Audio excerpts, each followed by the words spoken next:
Good evening, everyone, and welcome to Bordertown Strange. I'm Pam, and this is my co-host Jess, and we've got our frequent guests and friends, Enzo and Mark. And Hello. you'll notice we're missing our special guest, which is Big Willy, William Townsend. We're so sorry he can't be here tonight, but he'll be here in spirit because we are talking about his home state of Michigan. Yep. We had so much fun last time. We decided to extend it to tonight. And so tonight is part 2 of Strange Michigan. I just want to welcome all of our new listeners and members to the channel, as well as first timers in the chat. If you aren't joining us live, but listening on replay, thank you and welcome to you as well. So Jess, you want to do a little housekeeping before we get going? Absolutely. So, like always, a huge thank you to our old and new followers. We appreciate you so much. If you're on YouTube, take a second to like and share. And if you're watching live on Facebook, like and share. And if you're on YouTube, take a second, subscribe if you haven't yet, hit that thumbs up and hit that bell so you know when we're bringing you new content.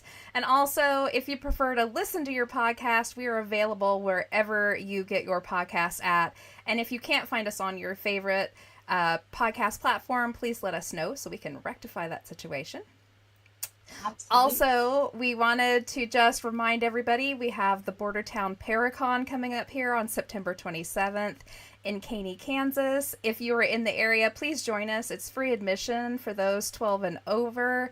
We're going to talk a little bit more about the Paracon here at the end of the show, and then in 2 weeks, in our next big show, it's going to be all Paracon. So you're going to get to hear all about it. We're going to talk about all of our speakers and our presenters and our panels and our vendors and all the food and the raffles and the fun we're going to have that day. So make sure you tune in 2 weeks for all of that hootenanny. And is there anything else we should mention before we head out of? Oh, I think you hit it all, because we will go over that at the end too. So I think you're good. Yeah. So because Big Willy's not here, we are going to cover some more of Michigan because there's plenty of it. There's Michigan a lot of stuff in Michigan. Chock full. But we're going to keep this episode pretty light. We are going to talk a little bit about Paracon at the end. But first up, before we go through all that, we're going to let Enzo take over for just a little while. There has been a lot going on in the UFO field here lately, especially here in just the last few days. And Enzo's just going to touch a little bit on some of the more exciting stuff that has come out on that. So take it away, Enzo. All right. Well, this past Tuesday, we had another congressional hearing of several witnesses to what's going on with this whole UFO thing. This one was specifically centered around the actual whistleblowers themselves, because that's kind of at the crux of us discovering what's going on. Obviously, people that are actually embedded in the government that have been hiding this for so long are in no big hurry to release it. So the only way we're really going to get any kind of level of disclosure is if somebody realizes that, they've witnessed something and they can basically be a whistleblower and tell us about it. But there's a lot of them that are very scared of repercussions of doing that, where as much as getting fired, losing their job, losing their security clearances, which means they'll never work in any kind of, restricted intelligence job ever again, being blackballed from, their entire line of work kind of thing. So that, and that's just the basics of it, because there certainly have been threats of greater magnitude.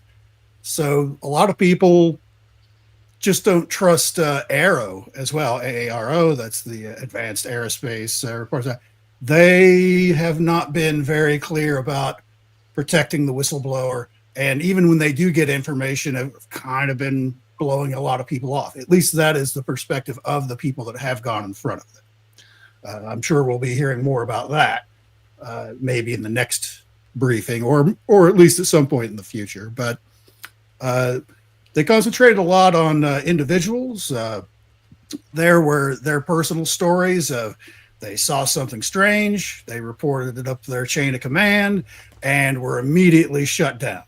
And they're like, well, wait a minute. You were supposed to, if you see something, say something. Aren't we supposed to? And they had like ramifications where they'd get, badgered by their co-workers, and their co-workers were briefed not to talk to them, not to interact with them at any point, and basically until they could basically shove them off somewhere else to work some other work center or some other thing, just because they saw something weird and reported it.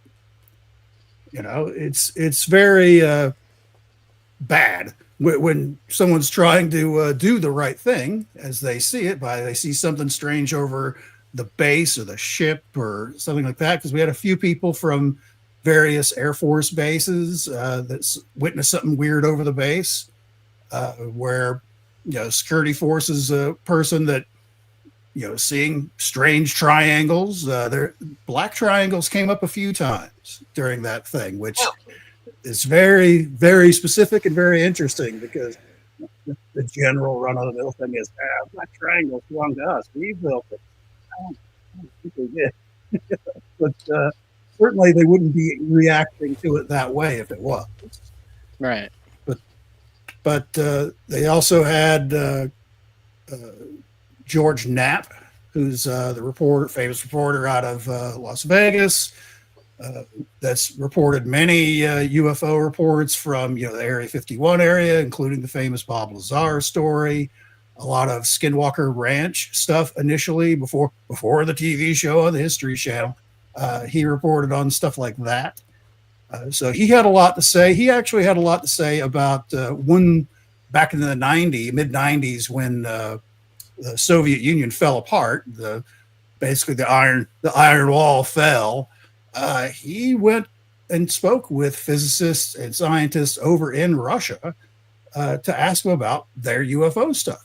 And he got shown a lot of materials, and he smuggled out some of those materials to come back. And the Russians didn't like that, because some of those people he never heard from again and wasn't able to track down what happened to them. And a lot of people were like, we'd like to talk to you, but that other guy's now unpersoned, so we're sorry, we can't talk to you. But that's where we got the story of kind of the other side of the nuclear missile interference from UFOs. There's a couple of famous stories in the United States where strange glowing orb or craft shows up over the missile field, and the guys that are down in the control center, everything starts going offline. All they're nuclear missiles. This is your first line of defense for your nuclear triad, and it just got knocked offline, and they had no way to explain how that happened or how they were able to do it. It was very mind blowing. And then the UFO would go away, and slowly over a period of time, they would all get green lights again, where they would all come back online. It's not like they got hacked or anything like that, because this was back in like 1967, I think was the first one, and 68 or 70, something like that for the second one. Turns out the Russians had a very similar incident, except it was the opposite. Instead of knocking all the missiles offline, it started counting down to launch. Oh, crap. And they're scrambling, trying to figure out how to stop it, because they'd received no orders to launch. It wasn't like an exercise, and it wasn't like rigged up in a way where anyone outside of their unit could come in and control that. But there it was, and there was and they couldn't get it to stop. It wasn't like a movie where it gets down to like the last 3 seconds and then it shuts off, but it was still kind of close. So similar thing, so the Russians were having issues just like the United States was with it. A lot of other stories. There was a couple of videos released. I have one here if we want to look at it. Absolutely. But I'll go ahead and do the share. There was one where there was one gentleman from the Navy that shared a video that he eyewitnessed of basically coming up out of the water, like a tic-tac shape, coming up out of the water, slowly moving around, and then just sliding off into the darkness. That's not what this video is. Let me share. Was there... Okay, I'll go ahead and pull it up to see it. This particular video was taken, they say, the latter part of 2024. Yeah, like October. This is out over the water near Yemen, where the Jufis, or all those characters that we kind of mixed it up a little bit with them. The Navy did last year, doing a lot of drone work. This is video from an American Reaper drone that is tracking this object, which this what you see is kind of what you get. This was donated anonymously, so we don't have a lot of background story on this. Just going off of what's written on there, basically a second Reaper drone, which can carry missiles to launch at things, was launching a missile at this object, and this second screen view that we're seeing here, basically it was doing the laser designation on it. It was pointing the laser at this object so the other missile could track in on it. Like I said, this is out over there. I'm just going to let it play. I'm just going to take a look at it, and we'll talk a little bit about it here.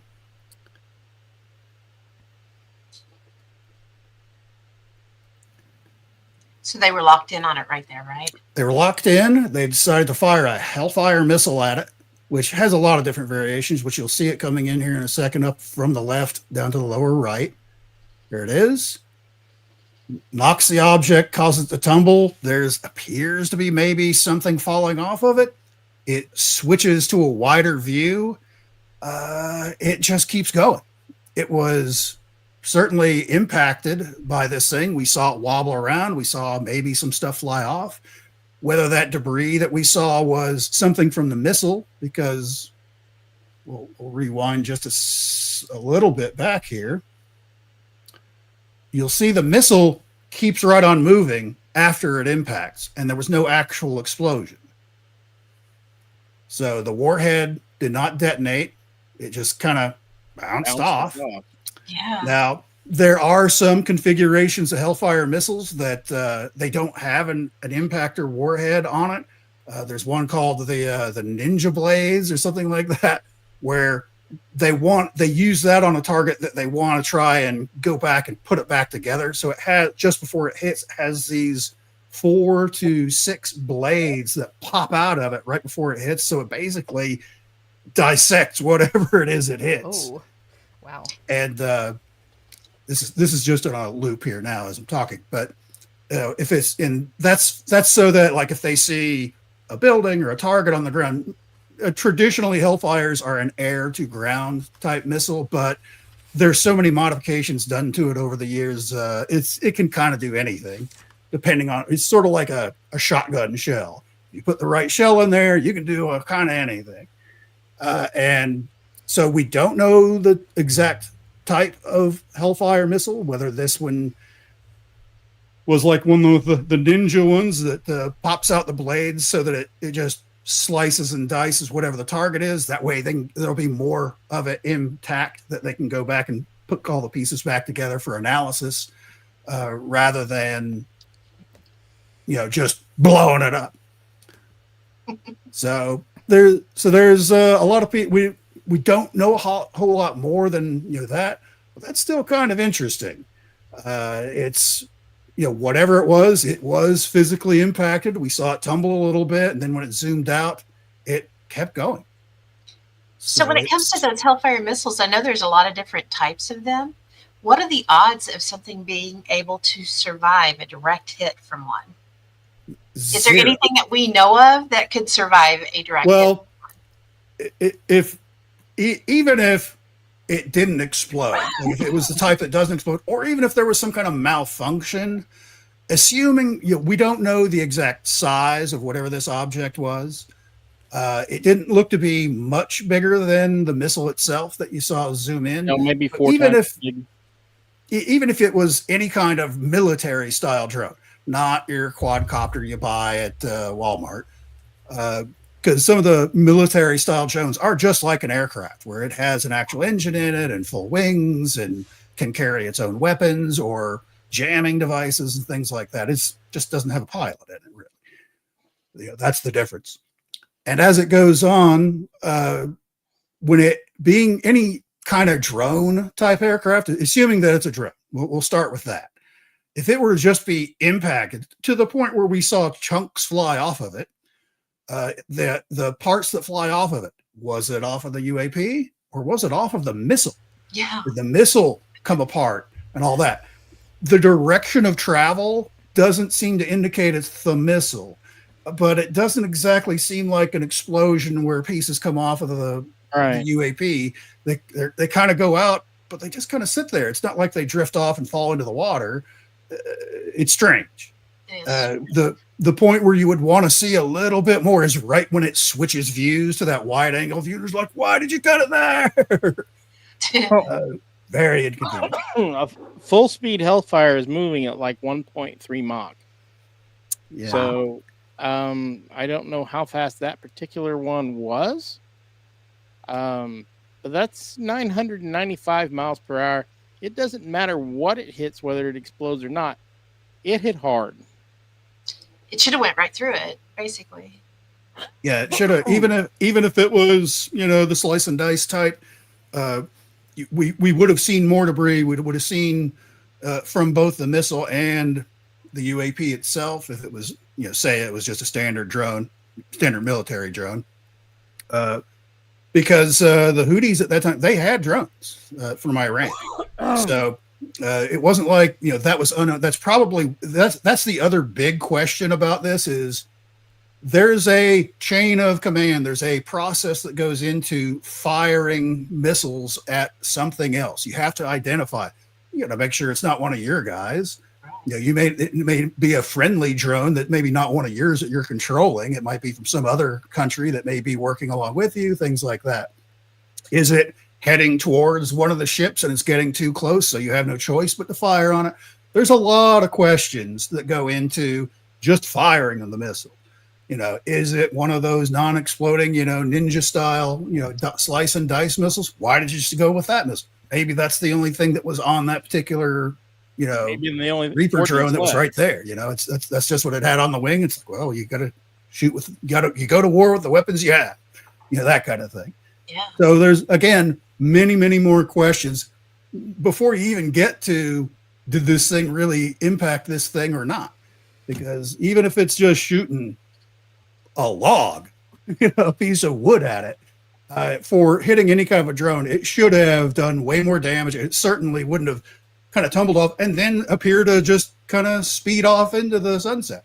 That's the amazing part. I mean, if you think about like a tornado, if you think about the highest wind speeds that we know of in a tornado and how it can take a piece of straw and run it through a fence post or, a tree or something. And to see that didn't even go through whatever it hit, it just came off of it. It's crazy. Bounced off. Yeah. You can. There have been people that kind of made the argument. It's like, well, if it was did the UAP hit it with its secret ray beam device and kind of make the explosive inert or cause it to go off course? But it still obviously hit it because there's something flying off there. There's something going on. It's the stuff that does come off, like the 4 really bright things, and there's a few tinier, smaller ones. If you do like a frame by frame on the video, they didn't really fall off into the water. Just kind of like, did the UAV have some kind of like mini drones of itself that shot out to kind of defend it as it's flying along? I don't know. There's a lot of questions because, a lot of people complain. Of course, the very first thing a lot of people say is like, "Oh, great, another grainy black and white photo." Bless. For the military, that's actually great. Always remember the weapon system that the military is using went to the lowest bidder. That's how contracting works for the military. Is they give them basic stuff. I need something that can do this, this, and this as cheaply as you can make it. It doesn't need a color screen. It doesn't need to be in 4K if you're just trying to blow something up, that kind of stuff. That's why you see such crappy stuff. Generally speaking, technology that's new to the military has been available for 12 to 20 years, but it takes that long to get it out into the field. Wow. So it's not new. It's proven technology. By the time it gets out there, We know everything it is going to do. That's wild. Ian's asking, how big are the Hellfire missiles? I know there's different types, right? It comes in a few different flavors. I honestly, I just had to pull up the Wikipedia on it. The AGM 114 Hellfire missile, anti-armor. Looking for like a size here for you. 7 inches in diameter, 64 inches long, 108 pounds. That is not very big. 1.6 meter length, mass of 45 to 49 kilograms for our overseas friends. Wingspan 13 inches. Because it does have little fins that pop off on the side of it. So, yeah, not very big. So, whatever this UAP was not a whole lot bigger. Not huge, no. So it's not like wild. That's not the famous Tic Tac, which has been described to be much larger than that. Yeah. So hard to say what it really was, but where exactly did this happen at? Were they able to follow where the Hellfire missile went when it didn't accomplish what it was supposed to? That's the other kind of bad thing about this is this video was donated to Congressman, and I forget his name, Charles Geraldson, one of the congressmen there on the UAP panel, that it was basically given to him anonymously. It was basically, I'm going to leave a secret USB drive on the park bench at noon. And he goes there at noon and finds the paper bag with the USB in it. So we don't know who it was donated by, which is kind of a problem. For as far as properly identifying, where sources, all that, which is kind of that's sticking in the craw of a lot of people is we can't verify what this is and where it came from. Yeah. But from the info that's there, it does kind of match, what you would expect to see from a Reaper drone. And I guess there must have been a Post-it note on it or something that had the date or something. I don't know. And to identify kind of where and when it happened, but there's not much more known than that, at least not released to us. So I'm sure that they know more than they told us. What? Surely not. I know one of them, I did hear one of them say, yeah, I'll only answer that in a skiff. So there still was stuff they weren't completely talking about for sure. Yeah, that was the other thing that was kind of nice about this briefing on Tuesday is only twice did we hear I can only tell you that. Sorry, I can't tell you that in a skiff. Actually, the person that was telling that story was another person who was at a base, saw something weird, went to report it, and got in all kinds of trouble. Basically, he got drummed out of his job and fired. That's crazy. And now he can't. He's on unemployment right now. Which is going to run out in 2 weeks, and he has no way to get a job anywhere related to what he was doing because he got fired from his intelligence, IC community job. So nobody else is going to hire him because of that. Because he said, "Hey, I saw a weird thing over the flight line," and that was kind of it. And started asking questions. So he was like certainly the extreme. What can happen to you without getting into a more kinetic hellfire shot at you kind of stuff. As far as basically getting unpersoned at work and for employment.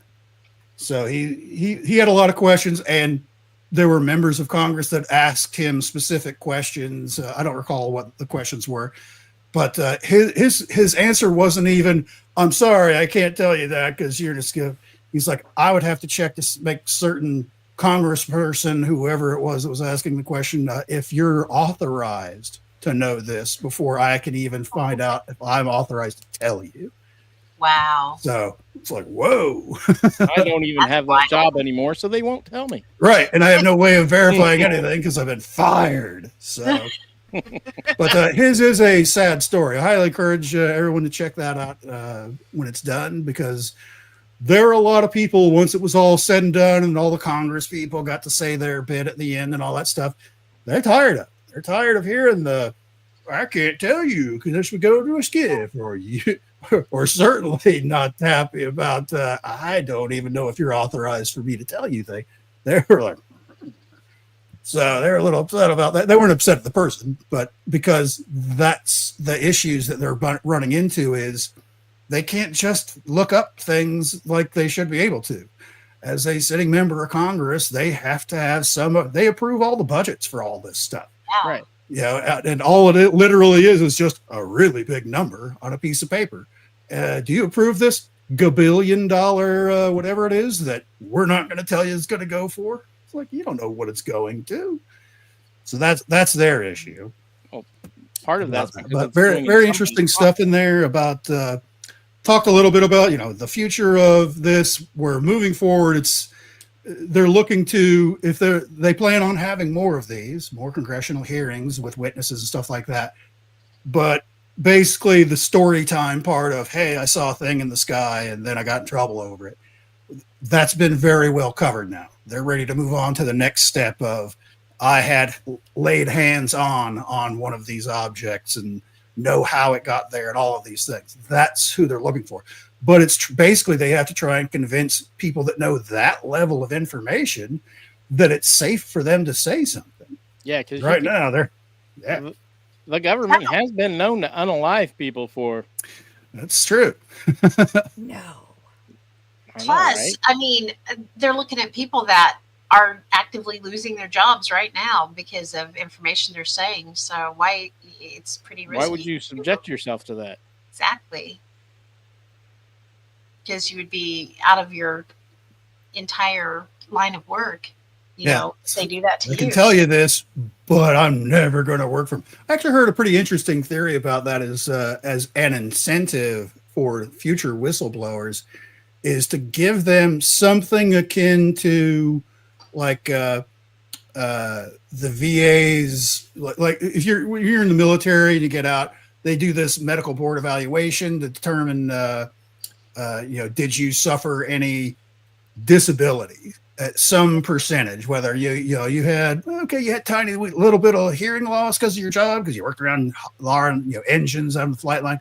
We'll give you a 10%, which is a 10% over your regular paycheck kind of a thing forever. And plus medical stuff that goes along with it. Something like that, where they can say, okay, you're going to get, even if you get crapped out of your job, you still got something coming in.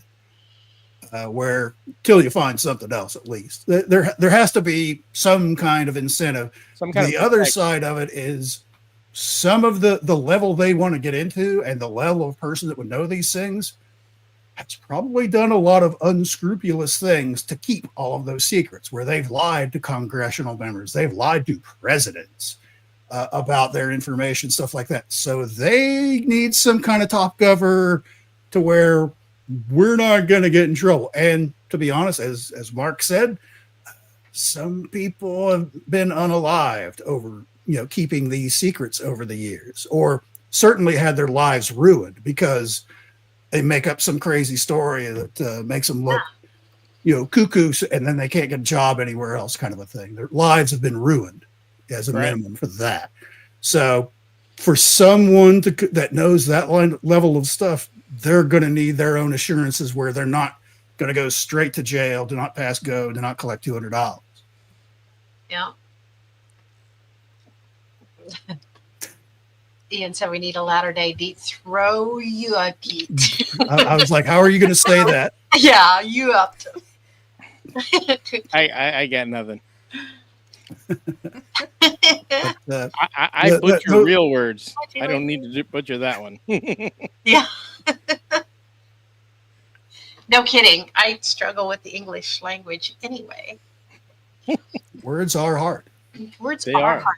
So did they say anything about, and again, I didn't get to watch any of it. I just saw that little video clip that you showed too. Did they say anything about underwater? A little bit. The one Navy gentleman there was, he described, they talked a tiny bit about it. It wasn't like they're like, I've heard there's secret bases out of. No, they didn't talk about anything like that. His personal story was, this, basically he thought he was getting a contact on his scopes and stuff of like a ship coming over the horizon, heading towards them, kind of a thing, because it just kind of above the water just kind of appeared. And of course, the mileage about if you're out on the ocean, about 12 miles away is when the curvature of the Earth, yes, it's curved, Big Willy, where the curvature of the Earth drops off to where if there's a boat on there, that's when it's going to start going over where you're not going to be able to see it anymore. Yeah, you see the bottom of the boat, then the masts if it's a tall ship and stuff like that, then it's gone. That's actually one of the core reasons why for international waters kind of a thing starts at 12 miles off of the beach, because that's where the point where you could never be able to see it again. So interesting. His sighting was, he figured, okay, something's coming up, it's at least 12 miles away, because it just kind of like, and as he's trying to examine it a little closer, trying to identify it, it starts going above the wall a little bit and all that. So, and they had some video that I don't have that video. It's similar to like the other original Tic Tac video from the 2017 New York Times video set that came out, where you just see this black blob kind of moving around a little bit without a whole lot of reference, because when it's out over the water, out over the ocean, there's nothing to compare it to or anything else like that. But interesting. Yeah. Oh, Julie. Yeah. Enzo, I watched the video you and Karen were talking about. Wow, I have thoughts. I was, of course, on with my friend Karen from Australia on her show this past Saturday night. And we watched a video from, what is that guy's name? He does a show on the channel name is Area 52, where he talks a lot about UFOs, a lot of historical UFO stuff and how it could relate to things today. He does a very good job, very good show. Highly recommend. And he had a guest on last week where he was a British investigator, I guess, paranormal investigator, where basically he thinks not necessarily all ghosts or even cryptids, but specifically poltergeist type activity and UFOs are kind of related. He believes that there's like a 3-layer sphere network is what he calls it, where your classical orb, which is a couple inches, those are like building ground level type stuff. There's some that are a little bigger, that's like treetop to low sky kind of stuff, and then there's much larger ones which are upper atmosphere and outer space. Does have videos. There's a very haunted location there in England that he spent several days at, around the clock shooting videos where they get a lot of poltergeist activity. They have a baby carriage that if you put it at the top of the stairs and then just walk away, something will push it down the stairs. He's got video of that. But he seems to think that this sphere network is, he leans more towards, he thinks it's protecting us and the earth at various stages for stuff like like haunted house, where you would have the smaller orbs where if it and like I said, it wasn't just a haunted house, it was stuff where things are getting physically thrown around the house, poltergeist style activity, that it's the orbs that are doing that. And they're doing that to try and basically distract people in the house. Hey, there was a crash down the hallway. I'm going to go down there and see what it is. Meanwhile, wherever it was you were sitting, there's like a random burst of energy that goes off in there, which was discovered a lot in this past season and previous seasons of Skinwalker Ranch, where they would just get random spikes of radioactivity. Most, it's ionizing radiation that would just appear out of nowhere and like be like above microwave oven levels of unsafeness, where they would actually have to evacuate like out in wherever it was to get the hell away from it, get outside of that sphere of influence. He has recorded spots like that in this haunted house that he investigated and other haunted locations where just this random radioactive spike that would appear and then just be there for a few seconds and then gone. He thinks these, or because he also has like video of these orbs up in the sky chasing other UFOs, like almost to the point of like getting into dogfights with them, kind of thing. So that was his idea. It was an interesting video. It interacted with, it had our two tent poles of the paranormal interacting together. So I thought we'd talk about it a little bit. And Karen watched it. And she's like all in. She's like, I'm going to buy this book. I don't necessarily believe everything, but that's very strange. She's very familiar with this haunted location spent time in. So that's what Julie was referencing there. Huh. Were very interesting stuff.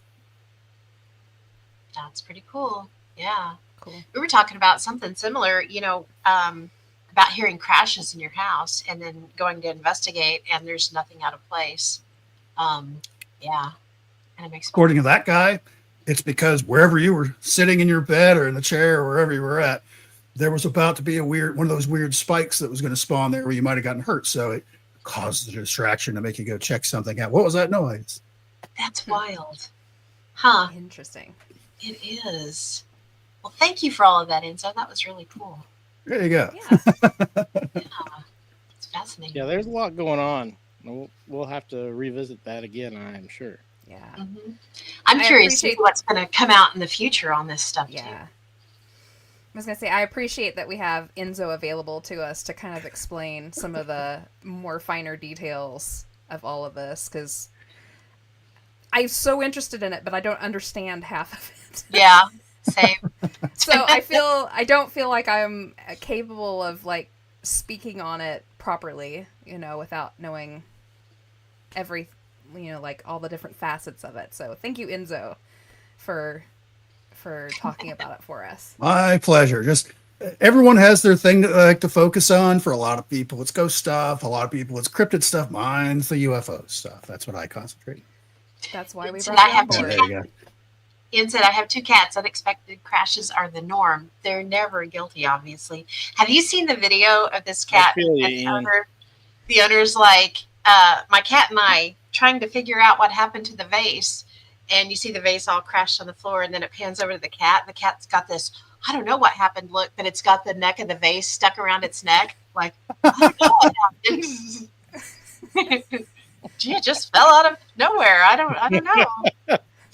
Seen that before with dogs, where the trash is scattered all over the place, and like the top of the trash can, little plastic thing that it's got a little louvered door that you put your trash in. It's around their neck, and they're like, "What?" All the trash got scattered all over the place. You see a lot of those. You see the ones with the kids. There's like peanut butter smeared all over the new couch, and then it goes over to the kid, and they're like, "Do you know who did this?" And they're covered from head to toe, and they're like, "No, Mom, No clue. I don't know who did that." I didn't do that. No With clue. me. I never Said, met that guy. I think he's a little bit off talking about the author. Yeah. The orbs guy. Yeah, it is kind of there are a few leaps in how he got to that point where he thinks this is what's going on that I'm not sure of. It may be in his book. I don't know, but he didn't really get that deep into his inner working theories on why he believes those things. But What was his name? Do you remember? hang on just a second. I'll have to look it up. Yeah, I'll have to go back and watch you guys' podcast. That's cool. Yeah. I was going to join them, but unfortunately I got detained by a wedding, so... Yes, we've heard about Ooh, that one. And what a wedding it was. It was. Yeah, What a wedding. That's something It's a else. long wedding. Well, I don't. I have questions about that too. His name is Patrick Jackson. Normal spellings on all of that. Patrick on the Area 52 YouTube channel. It was the one that he did last Friday, so it'll be the most recent one there if you're interested in it. I brought it up to Karen because, like I said, that kind of crossover of UFOs and paranormal type stuff. Maybe there's something to it. Julie said drinks and chicken dancing. Unfortunately, no and no. That might have been Although a an drink improvement. would have been nice. And, hopefully a drunk chicken dance to follow. But no, I I'll didn't send get you either. something over.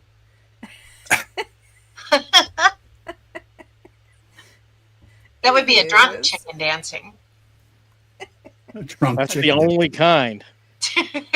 That is absolutely true. Too funny. Anywho, we should get moving along. We're quite a We ways in. We should. haven't even talked about our stuff. Do you want to do word of the week first? Because I kind of Absolutely. skipped over that at the beginning. Yeah, not a problem. We really wanted to hear about Enzo's take on all that Yes. UAP information. So So interesting. it is. So our what the weird word of the week, it was my turn this time. I went with scrying. And scrying is a practice used for divining unknown truths or predicting future events by gazing into reflective surfaces, such as mirrors, pools of water, or crystal balls. This technique relies on the concept that the unconscious mind can generate visions or sensory impressions. While its name is derived from the Old English word descry, meaning to see or to reveal. Historically, scrying is said to trace back thousands of years, with connections to ancient civilizations like the Egyptians and the Celts, who utilized various methods for divination. So that's our what the weird word. Woohoo! Yes. Actually, if you go back and watch our show from, I think it was last time, right around this time, we did Don't Look Through the Window.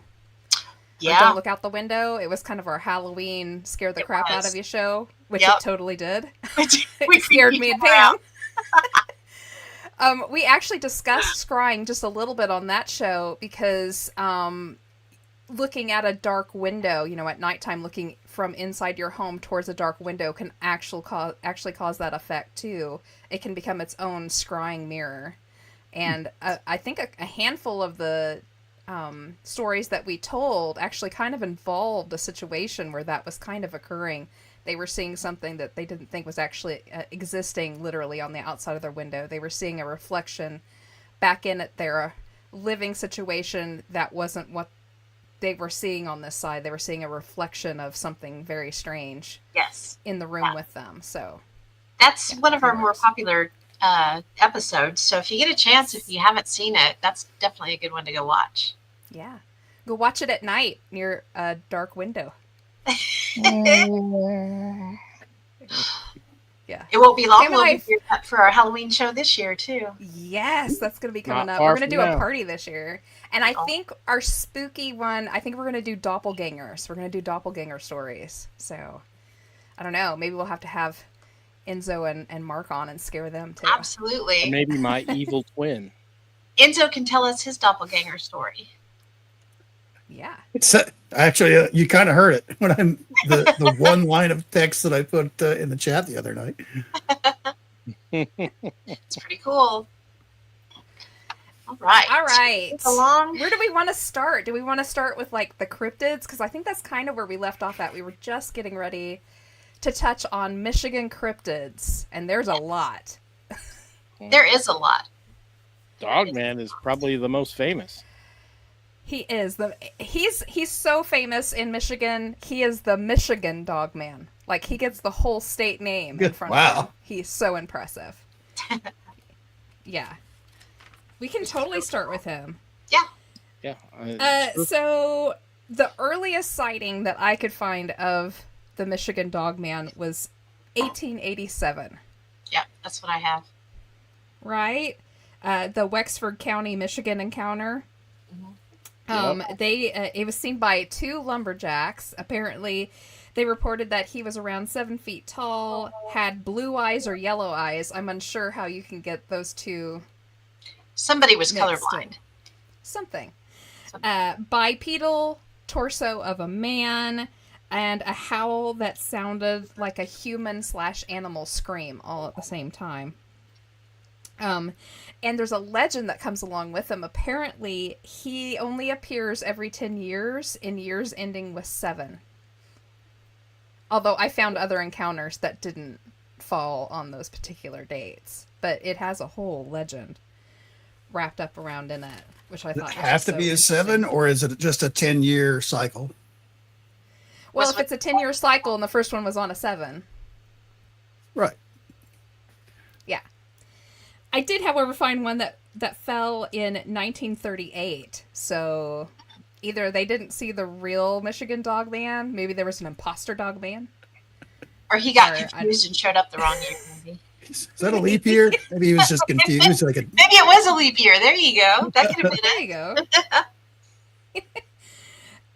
The next one I found was in 1917. A sheriff found an abandoned wagon with huge paw prints on the dusty road circling it. Near the roadside, he found a 4-horse team dead with their eyes wide open. A vet was brought in to examine them and concluded that they had died of fright. No driver was ever found. And I did manage to find a original newspaper clipping of this.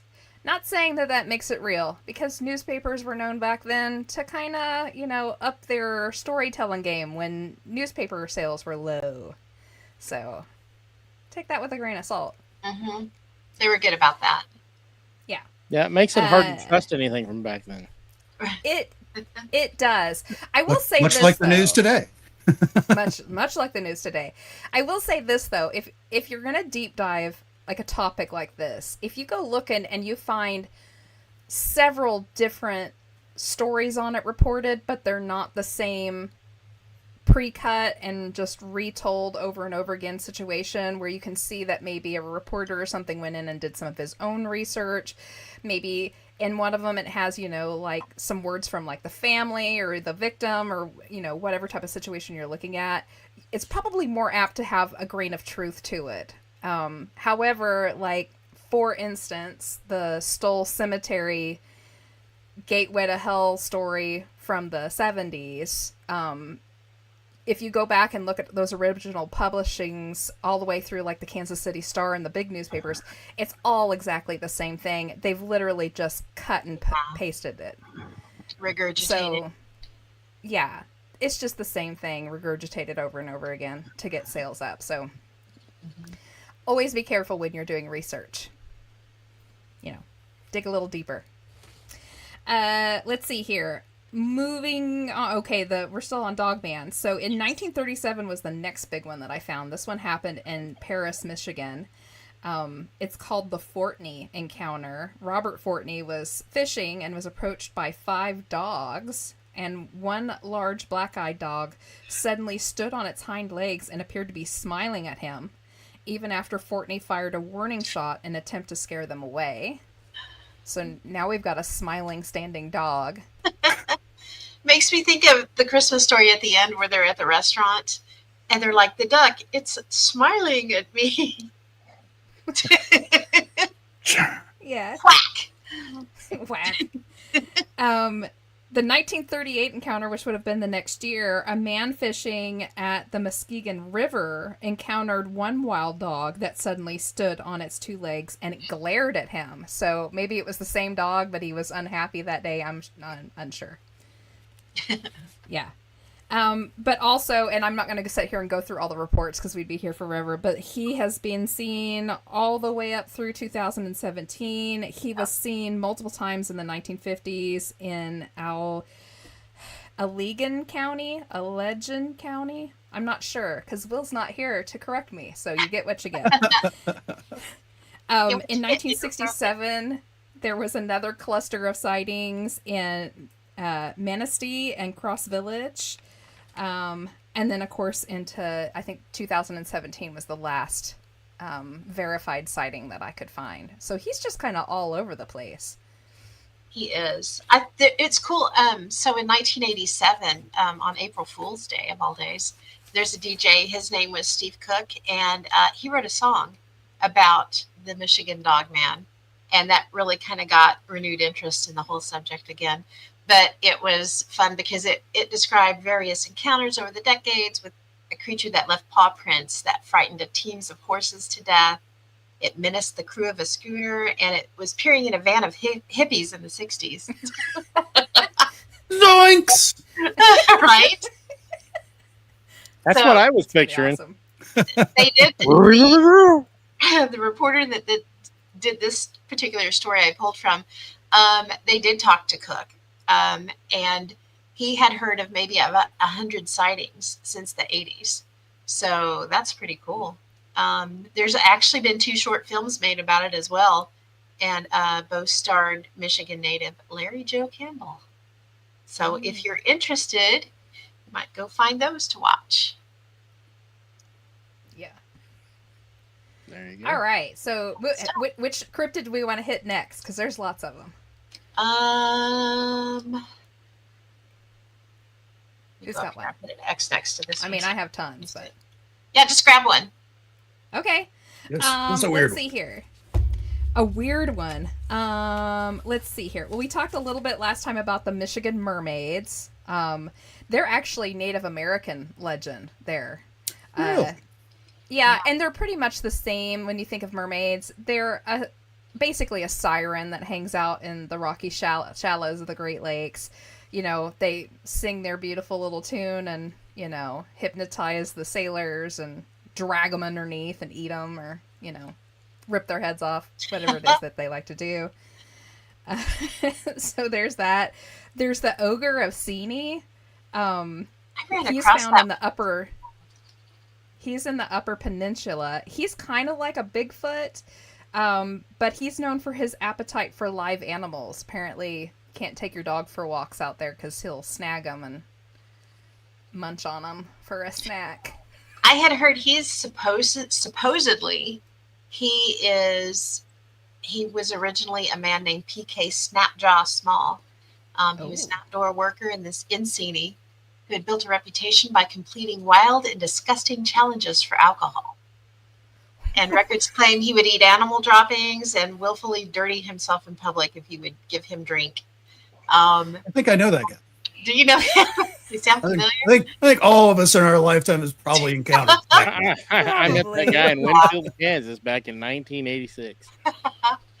So apparently, you know, he's passed on, obviously, since then, but supposedly he still haunts the area and is seen to drift over the streets that he once walked as a man. And he is a sad ghost that you may hear wailing for more drink in the dead of the night. I do know that guy. The mint. Isn't he the one that is asleep in the bathtub when you wake up in the morning from the party? Yeah, the one that just gets up and leaves the house and nobody knows who they were or where they came from or where they went. Yeah. I lived that story. I'll tell it to y'all one day. It's pretty exciting. Still don't know who that guy was. Sleep in the bathtub. We've all met him. Yeah. Let's see here. There's the Torch Lake monster. It infests, that's what it said, infests the waters at a local summer camp. It also has a tendency to mess with swimmers and with the boaters that are out on the water. I guess it just kind of pokes at them and scares them a little. Yeah. Not a scary monster, more of an annoyance. There's the Wahila. Did you have the Wahila, Pam? Yeah, I did, actually. Let me see what I have on it. The Wahila. This one is kind of dogmanish, but not quite. Yes. He's kind Native of a American. wolf. Yeah, it's a Native American one. It's kind of wolf-like, but it's the size of a bear. It's like really thick. And it roams the Upper Peninsula too. It's seen by campers and hunters. It can't be shot. Kind of Bigfoot-esque, but not quite. He's like a mix of several different things. Yeah. Yeah, and the stories that have been told all say that the Wahila attacks hunters and trappers who wander near its lair. Is supposed to be what it's all about. So, have you guys seen the Witchy Wolf? What's the Witchy Wolf? Witchy Wolf, according to the stories, was once a beautiful girl engaged to a soldier who caught the eye of an evil woodsman who had sold his soul for the ability to turn himself into a wolf. And apparently did the same to her. Interesting. So, the Michigan cryptids are just they have fantastic. Yeah, they're varied. I mean, and then there's. Have you seen the Nain Rouge or the Red Dwarf? Yeah. Yeah. We talked about the Nain Rouge on the last one. Yeah, when we started it off. That one's a crazy one. Blood River. and all of that good stuff. This I found. I thought it was kind of fun. It's got a little. It doesn't represent all of the cryptids in Michigan by any, thought of the idea of a cryptid there, because there's tons of them up there. But it's got a few of the fun ones on there. Mm-hmm. I don't think I've heard of the green squirrel. Yeah. Yeah. Do you have the giant green squirrel? I do. So the giant green squirrel is local to the Amble, Michigan area. It's a nocturnal green squirrel the size of a 1972 Buick. It was very thorough on the size of it. 1972 Buick. Apparently, it squeaks, chirps, and grunts so loudly that it echoes through the valley where it resides. I think a 1972 Buick would also make similar sounds. Can you imagine how deep that squeak would be? Squeak. If it was that big. This is important, Enzo. You and me and Big Willy are going to go looking for this thing. We're going to throw a saddle on that, and I'm going to ride it back to Kansas. That is the most awesome creature I've ever heard of. I want it. Wow. That's funny. I will feed it whatever it wants, including the souls of my enemies. That's awesome. Nice. Let's see. You Here. have the Dewey Lake Monster too. Yeah, the Dewey Lake Monster. It's also known as the Sister Lake Sasquatch, and it's a little bit different, and it's a distinct kind of Bigfoot because this one was actually seen back in June of 1964 for the first time, and it seemed to suggest that it was a type of Bigfoot, but it was a more aquatic type of Bigfoot because it lived in the lake. It was described as being 10 foot tall, covered in hair, weighing about 500 pounds with glowing eyes, which does sound very Bigfoot-esque. If this Michigan creature, it supposedly originates from the Great Lakes area, but it would make sense, if it did, that it would have to adapt at least partially to the water because there is so much water in that area. So, and I have another, let me find it. I have a slide on here that has a different picture of this dude. There it is. There's the Dewey Lake Monster. Isn't he fun? He's pretty awesome. He's something. He looks like an angry sloth standing up. He does. I can see it. Yeah. He doesn't it's skip because leg somebody day, bumped him on the head. See the knot on his head? Yeah. Oh. Maybe that's why he's so mad. Yes. That's why he's screaming. Yeah. He's upset because he got What you bumped. gotta be mean? The Fred Flintstone bump on the head. Yep. That's so funny. Or maybe he has a headache from listening to the green squirrel. Maybe. He was foolish enough to try and ride it. That's how he got that bump. And he fell off and bumped his head. Who could blame him? I mean, that would be epic. Julie wants a video of that, by the way. Oh. Absolutely. If we manage to score that green squirrel as our mount, I will absolutely get a video. Hilarious. Oh my goodness. Yeah, we all want that video. What is the one to the left of the green squirrel? The kind of Hydra looking thing. That is, are you ready for this name? It's a Gasiandithia? Yeah. Bless It's you. also known as a meteor dragon. And this is another one that comes from some Native American mythology. It's from the Seneca tribe. It's a giant serpent that dwells in the deep areas of rivers and lakes of Canada, but over Lake Ontario, which is one of the Great Lakes. So it kind of goes between. The serpent can fly on a trail of fire, and it can also spew fire, which has led to it being viewed as somewhat like the European dragons. It just has a few more heads. It looks remarkably like images of the European or Asian hydras. Yeah, the legend. It does. I think it's interesting how they saw it as a beast that could fly on a trail of fire, and that it could also spew fire. That does sound very much like a meteorite or meteor. So it may have actually come from. That may be one of the origins. Outer space. It's what the aliens really look like. Yeah. That would be cool. All right, I'm going to do my favorite ones, the melon heads. Aha. Oh, I've known here we about go. the melon head since I was like little. It's one of my favorite ones. Mark it's can kind hear of- you.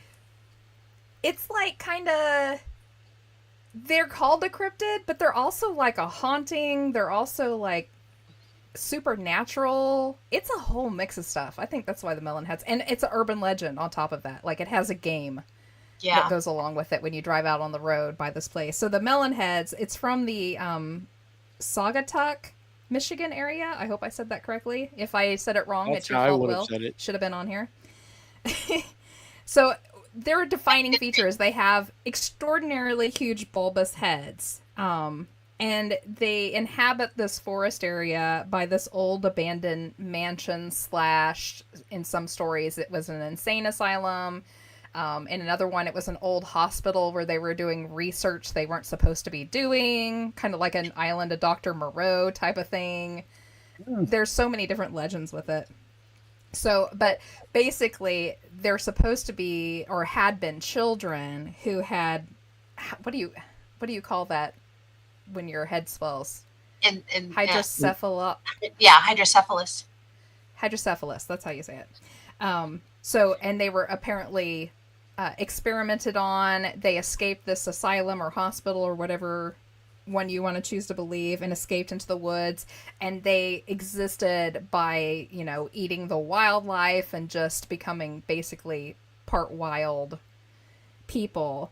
And now they're known to like startle hikers and hunters, and they run out into the road that goes near it, and people have spotted them in the headlights and stuff like that.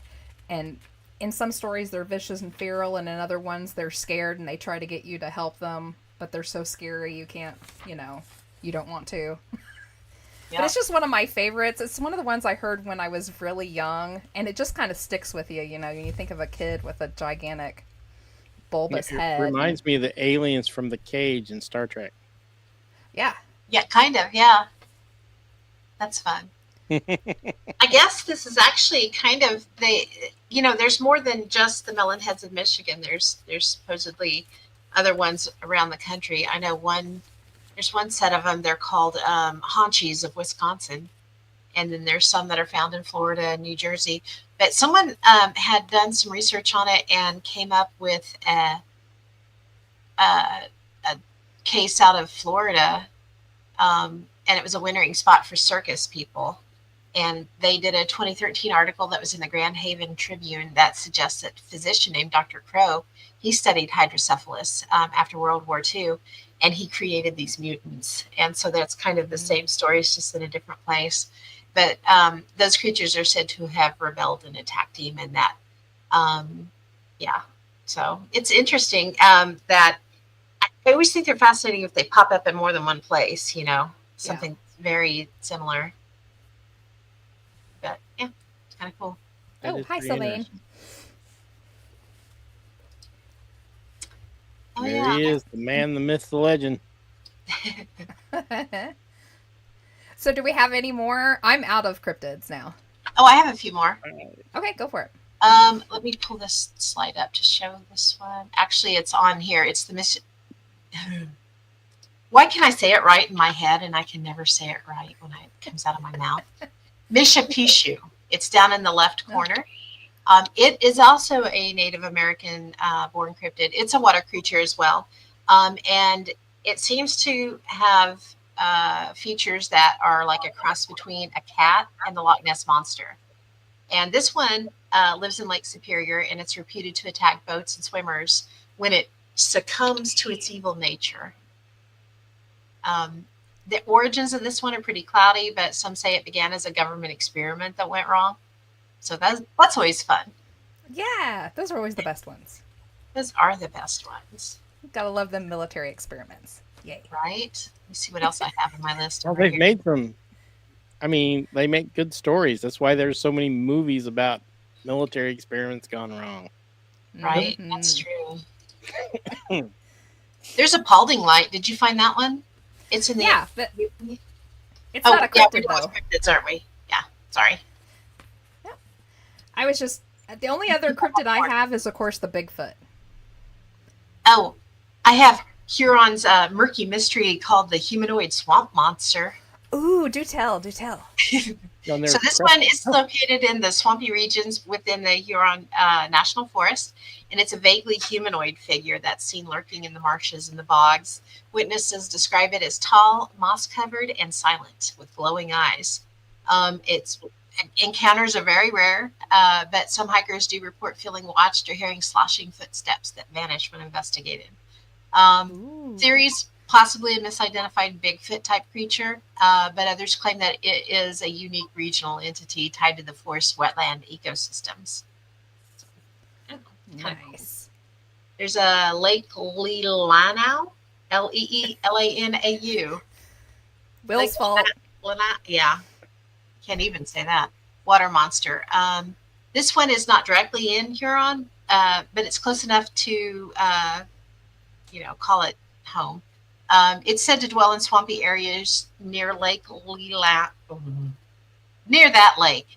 Described as serpentine with fins and a long tail, fishermen and boaters have reported strange wakes, splashes, and glimpses of a creature just below the surface. It sounds very Loch Nessy. It does. There's Pressy too, which is a very Loch Nessy. Yeah. Tell us about that one. We discussed Pressy just a little bit on the last one too. So, good Lord, the amount of cryptids is insane. There's tons. A lot of them water-based. We did. Yes. Well, there's a lot of water. Yeah, that's true. And like I said, the only one I have left is the Michigan Bigfoot. But frankly, in comparison to all the rest of these cryptids, he's a little boring. It's just a Bigfoot. And he's kind of consolidated to they said the Seney National Wildlife Refuge up in the Upper Peninsula. He's just kind of stuck up there. And I know why. It's because if he comes down any further, he's going to run into all of these crazies. And the bad and neighbors. Yeah. I want nothing to do with that. I'm going to stay in my forest. Screamed at by a giant squirrel. I'd be staying up in the woods too. I'd be like, no joke. Leave me alone. There are a lot of Bigfoot reports in Michigan, though. There's I think BFRO has logged over 220 sightings just on their stuff. And we know how that goes. There's, of all the sightings that we personally know of around our area, maybe 2 or 3 of them are on BFRO. The rest of them are not even reported to them. Yeah. So that gives you an idea of probably how many actual reports are out there. And then the Brian Terrell effect. Tell them about that, Jess. Oh, we kind of named it that. Brian, whenever he's giving a talk about Bigfoots and dogmen and cryptids, he always reminds everybody that for every one report that's made, there's 10 others that are never reported. That never tell a soul. So we always call it the Brian Terrell effect. So if you have, 3 reports, then there were 30 people around 30 that actually witnessed it but didn't report it. So if you think of it that way, if what Pam has said is true, they've got 250 reports through the Bigfoot Research Society.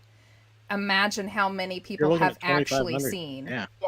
And didn't report it. Yeah. Yeah. And it's very true. And we see that across the board, too. It's not just cryptids. We're talking about UFO sightings and seeing ghosts and, just about any kind of thing you can think of. How many people actually take the moment to step up and report it? Most don't, because they don't want to. It was kind of like what Enzo was talking about at the beginning of the show. You don't want to get called crazy or lose your job over something as silly as a report. So, yeah. Definitely. We call it the Brian Terrell effect. I don't know if he appreciates it or not, but we do anyway. Does he know we call it that? I don't even know if he knows. That. Oh, does he? We've talked about it in front of him before, so. It's so funny. Yeah. It's true, though, and it's a great way to look at it. I talked about it last night. I'll call her my step niece came over to talk to me about Bigfoot sightings in the area because she's doing a research paper for a psychology class, I think. And so, yeah. Awesome. I talked about the Brian Terrell effect and how if there's 3 or 4 sightings, that there's a bunch more that just never got reported. Yeah. I do. When it comes to Michigan Bigfoot, there was a Class A sighting in May of 2025 in Monroe County.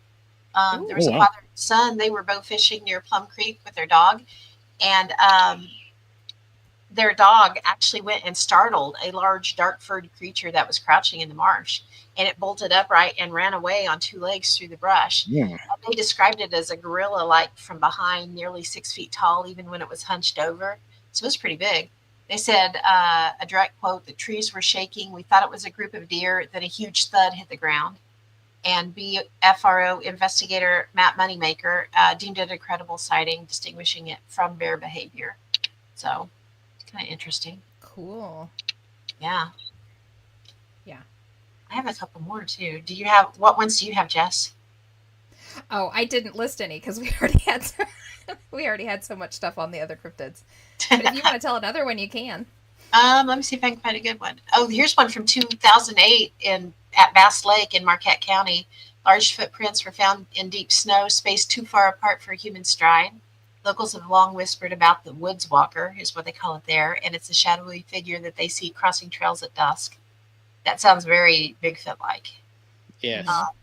There's a daylight sighting in Ogama County, which is in South Branch, in 2016. The creature paused, looked towards the car. It was crossing the road, a tall, hairy figure crossing the road. It paused, it looked toward the car, and then disappeared into the trees. The witness described it as not a bear, not a man, completely something else. So, kind of cool. Most people can cool. tell the difference between a bear and something else. Bears are fairly distinct. They don't walk. I mean, even if they do walk up right, they do not walk like a man. They walk like a dog on his back legs. It's not very natural looking. And especially, if you're in an area that has around a national forest, if you live around a national forest, you're more than likely going to be very familiar with bears. Yeah. Familiar with bears. Yeah, exactly. Exactly. Okay, that's all I had. All right, well, let's move on because we've got lots more we could discuss. We're not going to run short on this one like I thought we were. So Michigan is also home to the Paulding Lights. I'm sure you've heard of them, and if you've not, you've heard of the one in your local state, and it's nearly the same exact story. These are seen in northern Michigan. It's actually off of US Highway 45 on Robbins Road is where you can find this at. It is a nightly occurrence, which is kind of interesting. Not every ball light feature can be seen nightly. These are seen in either white, yellow, or red, hovering on a hillside about 5 miles away. And of course, all the tropes go along with this one. Some say it's the ghost of a railway brakeman who was killed in a train disaster, and it's his swinging lantern that you're seeing. Some people say it's a will-o'-the-wisp type situation. Another said it was, a mother with a light hunting for her lost children. And other people think it's UFO activity. Regardless, it's one of those situations where scientists have looked into it and have not been able to come up with a complete answer for it. I mean, they'll give one like, oh, it's natural. We just haven't figured out what it is yet. Yeah, that's really cool. And that reminds me a lot of the Joplin spook light or the Hornet spook light. Right. Same thing. Yeah. Where there have been scientists go out to try to figure out what it is, and they're left scratching their heads too. They just don't know what it is. In the past they tried to say things like that, and I see this with the Paulding light too, that it was headlights from a car. The Joplin spook light in particular has been their reported sightings before there was even a highway there or before there were cars. The local Native American tribes had, oral tradition of it way before white man was here. Yeah. And it's up on the side of a hill where there isn't, road access. So how they can fake that one, I don't know. Anyhow. And, the Paulding light, it does the whole flickering distant white light thing from a path. I don't know. I would like to look into this one more and see if there's anything about it coming closer, because I know the Joplin spook light has come in between people in cars and things before. So I don't know. Almost seems like a plasma phenomenon. Yeah, kind of, right?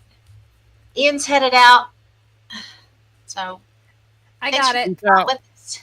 Notebook 2, page 14. I'll have it up for you, sir. Thanks for hanging out with us. Yeah. Good night. But yeah, I am particularly fascinated with the lights like that. Yeah, Neat. super interesting.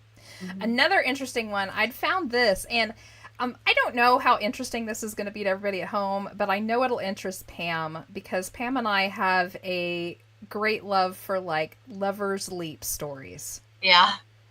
There's a Lover's Leap 2 or 3 in nearly every state. We did, we didn't do a podcast on it, but we did a Bordertown Presents on it once. We just did urban legends and the amounts that are in every state, and there's a Lover's Leap in nearly every state. But I thought this one was super interesting because it's the leap without the leap.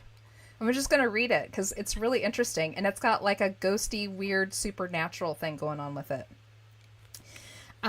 So many male members of the local Indian tribe sought to marry Izone, the daughter of the tribe's chief, or Neka. However, only Indaman, Izone's childhood playmate, caught her eye. Her father wanted her to marry another man from another tribe. Izone and Indamare decided to run away together. The two took off across the lake in a canoe after dark. The full moon revealed their escape attempt. The tribe could only watch because Indamane had scattered their canoes to keep them from stopping their escape. The tribe watched in horror as a bright apparition of a man appeared on the water. A cloud hid the moon, and in the darkness the canoe was lifted up and then crashed back down into the water. The body of Indamane was washed ashore the next morning. Izone and the canoe were never found.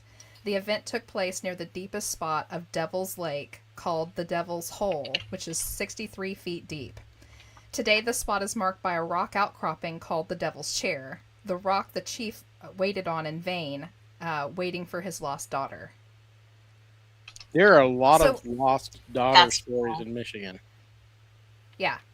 But I just thought it was really cool. You know, it's like the Lover's Leap. Only without the leap, they had to provide the leap. So what did they do? They lifted the canoe up out of the water and then dropped it. Yep. That's pretty cool. They were like, we don't have a cliff, so we're just gonna throw the canoe up and let it come back down. I just thought it was interesting. Plus, it had like the glowing white ghost sky out on the water. I thought that was just interesting. That is pretty cool. I like that. Yay! I have one that doesn't really fit in anywhere else, and it's just a super shorty.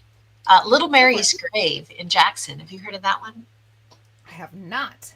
So in 1892, there's a young girl. Her name was Mary, and she was allegedly buried alive. And her mother, after they had buried her, her mom was having nightmares. And so to the point to where it led to them exhuming the grave, because she was having these nightmares that her daughter had been buried alive. And when they exhumed the grave, there were claw marks inside the coffin. So she was buried alive. Yeah. And now visitors to that area claim to hear scratching sounds and see ghostly lights hovering over her grave. That's bad. That's wild, isn't it? Did It's you like- guys see this snake goddess of Bell Island? No. Okay, so the snake goddess of Bell Island supposedly haunts the island park on the Detroit River. According to legend, Ottawa Chief Sleeping Bear tried to protect his astoundingly beautiful daughter from her hordes of suitors by throwing a blanket over her canoe and sending her up the Detroit River.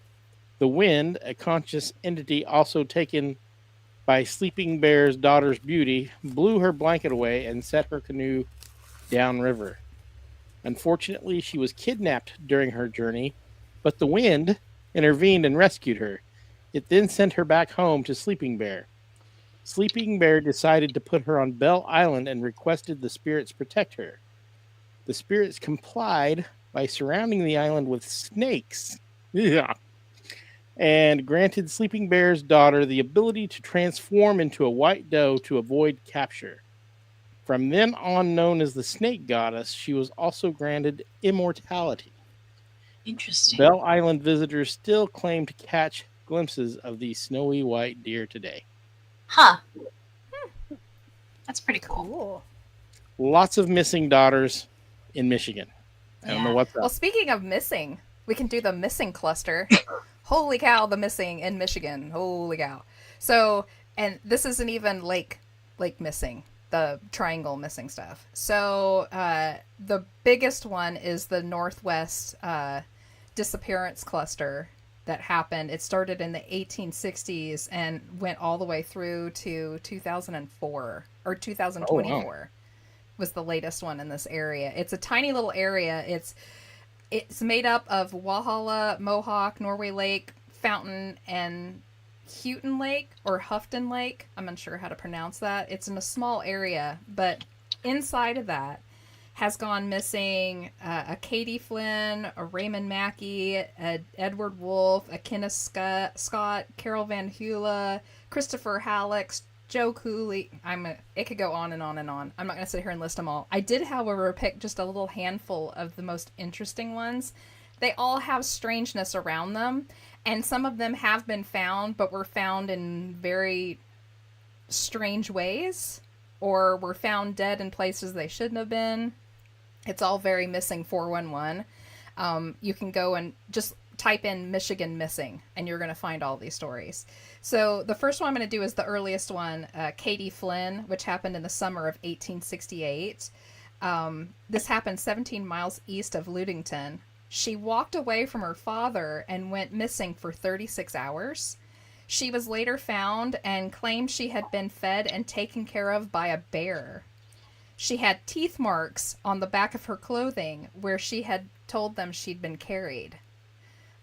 It's one of the weird, the bear took care of me stories. There's a whole lot more to the story. But she was perfectly fine except for the scratches on her back where it looked like something had snagged her up and carried her. Fed her berries. Do you remember Robot Grandma? The missing 411? Yeah, that's kind of what that makes me think of. Yeah. Huh. Interesting.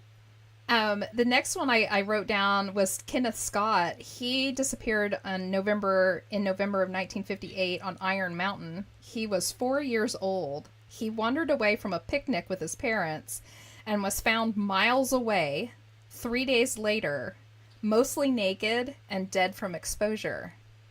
It was one of those ones where they found his clothes folded up, and he was 4 years old, and he'd made it miles through untamed backwoods, no trails, right? And not really torn up, just had died from the exposure. So interestingly, and the next story I'm going to tell has everything to do with that one. So Carol Van Hula, she went missing on June 28th through the 29th in 1959, the next year, on Iron Mountain too. She was only 3 years old. She actually did the exact same thing he did, like down to the T. So she wandered away from a picnic with her parents. They were picnicking at the exact same spot that the other couple had the year before. Oh my. She wandered away and went missing. Hundreds of woodsmen, hunters, police, rangers, and volunteers all hunted for her. Bloodhounds, actually, they put bloodhounds on her, and all the bloodhounds went off in different directions, all tracking her. That's as wild. if she'd gone off in like 5 different directions. Huh. Right? She wasn't even found by a searcher. She was found the next day by a man who was traveling around a highway, which was like 3 miles away. She was sitting on the side of the highway, eating a candy bar. No one knows where she got it from. And she was scratch-free, even though she had walked the 3 miles through the highly dense woods, just like the boy did. And she was actually found in the same place where they had found the body of that little boy. Oh, wow. Oh, weird. That is weird. Yeah. And the little girl claimed, I mean, she wasn't very old. She was only 3. But, you know, because you assume, well, maybe she got kidnapped. and then somebody dropped her off on the side of the highway with a candy bar. But none of it made sense from where she had walked away from, and the little girl, even though, 3-year-olds can't talk a whole lot or, say much of what they happened to them, but she said she had just walked. I just walked. Wow. That's wild. It is. Totally weird. Huh. So that's some of the missing. I didn't want to go too deep into it because, frankly, if you do a missing show, that's the whole show. That's a whole show. Yeah, it is for sure. Yeah.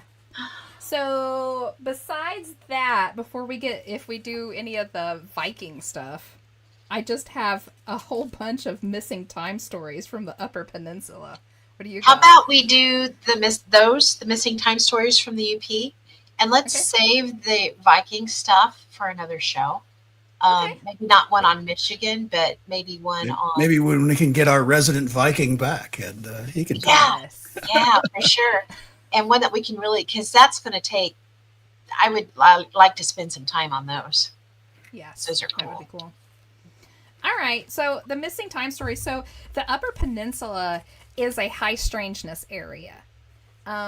We've talked a little bit about it on our show before. I can't remember if it was on Strange or if it was on Fringe. I can't remember which one it was. I can't remember. I think it was Fringe, but I'm not sure. Yeah, I could be wrong. Super high strangeness area. So you've got the disappearance cluster. You've got it kind of its own triangle up there with the Michigan Dogman, Michigan Bigfoot, some of the cryptids, and then all of these strange missing time stories that comes from like a lot of hikers and stuff that go up into the Upper Peninsula. It's a very deeply wooded area. Some trails, but people like to go off trail and apparently come back with these stories. So I'm just going to read a few of them before we go to notebook games here. So the first story I had, and they're really short, it says a buddy of mine got lost while we were hiking in the Upper Peninsula of Michigan. Eventually he showed back up, said he got lost but found his way back by hearing our voices in the distance. He thought the whole ordeal was like 15 minutes to maybe an hour at the latest. He was shocked to learn he had been gone for 2 weeks, and we were about to give up the search. 2 weeks. Crazy. Yeah. Weird missing time in these triangle areas and stuff. Right? That sounds like he was fairy led, Yeah. Lost a little time and came back, and yeah. Yeah. The next story I have, it says, I live in the UP and I can attest to similar things happening while I've hiked in the woods up here. I once went for a bike ride, thought I was gone for 45 minutes. I was gone for 3 hours. The woods up here are terrifying. It always seems to be these sort of things. So it's quite persistent up there. People talk about it all the time. Great. And let's see here. A man went out to check new hunting spots and decided to follow the edge of the river. He followed the river closely for about 20 minutes, and when things started to get weird.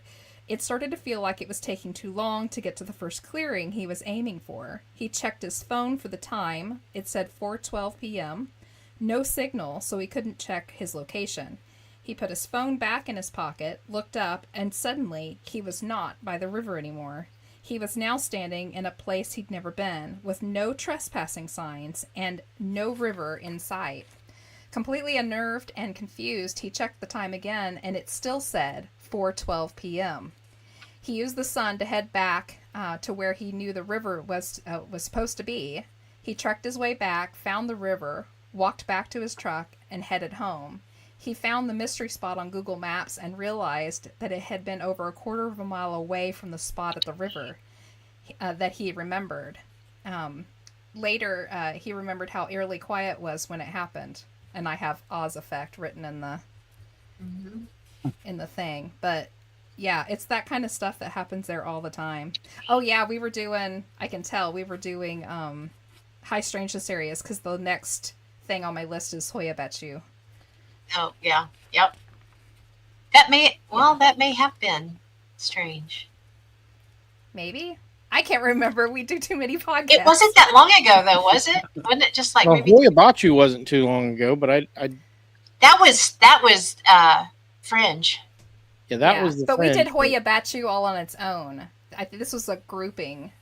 that we did of high strangeness areas. So I can't remember what it was for. I think it was probably for strange. Probably.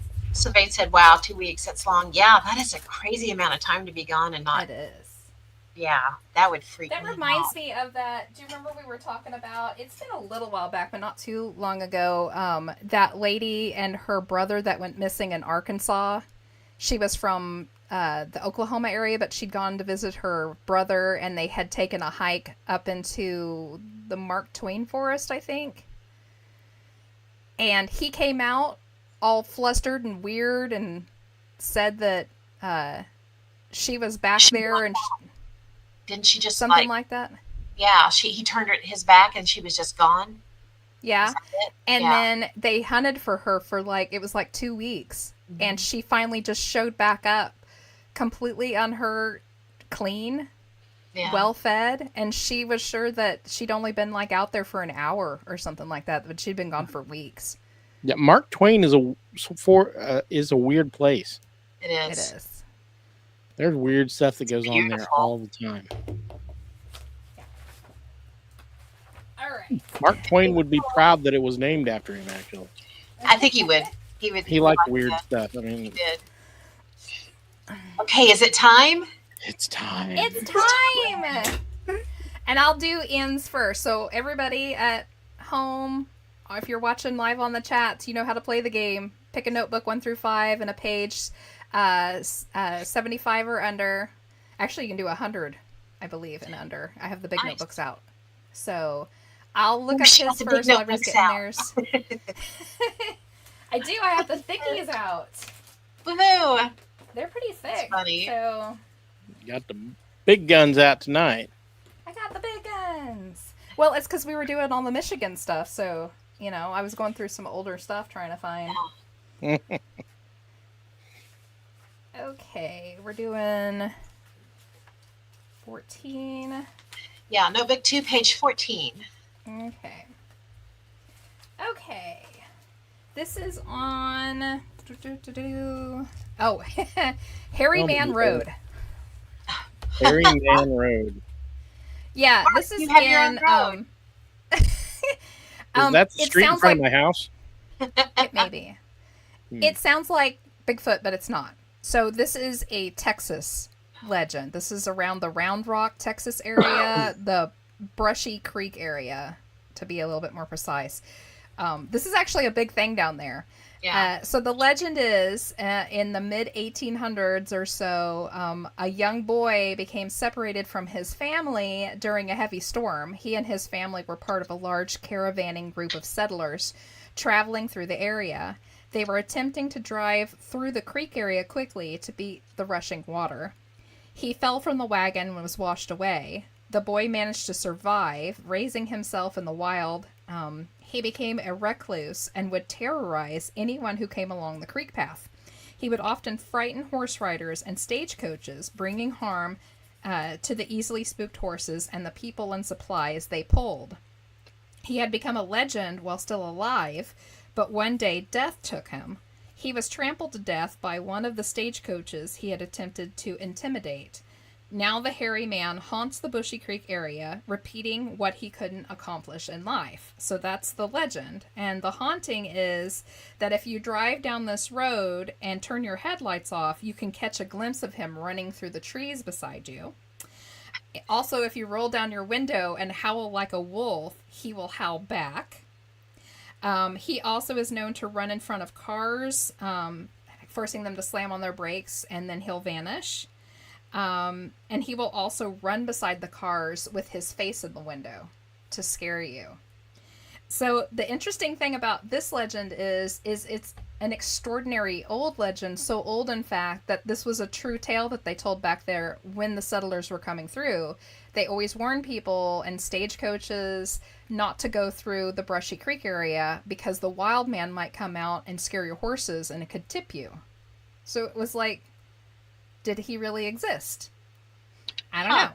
Interesting. But the fun thing is he's such a big thing in the area. They actually have the yearly Hairy Man Festival in October every year. And it's like your usual festival. They have like live music and food and like a carnival. They have a 5K run. And they have the hairy man competition. You have to take your shirt off, for men. I'm going. I'm going to win. Win this. Yeah. Yeah. That's So so there funny. you go. The hairy man road legend. That's pretty cool. Yeah. I was laughing because every time you described what it did, like it ran beside the cars or it jumped out in front of them, I had Mark in my head. Jumping out in front of the cars. Well, the only problem with that is I don't run ever. Looking in the windows. I have 2 speeds. I will get there and I will not. Either or. Oh, Julie. Oh, Live waxing contest. Oh. Ouch. That Then he hurt. will be screaming and howling at you. yeah. All right. Is Ginger next? Notebook 2, page 93. Yes. Okay. This is on the haunting of the Capitol building in Topeka, Kansas. Oh, cool. So this story is based, it's on a true story. So July 7th, 1965, a distraught Anna Eileen McLean, 43 years old, lit a cigarette on a marble slab 150 feet above the rotunda inside the State House, then climbed up onto a nearby ledge and leapt to her death. This was reported on by the Topeka Daily Capital. I also have a partial clipping from the Ottawa Herald from 7/7/1965. A woman identified as a patient at Winter Veterans Administration Hospital was killed instantly today when she fell or jumped about 125 feet or more in the Kansas State House.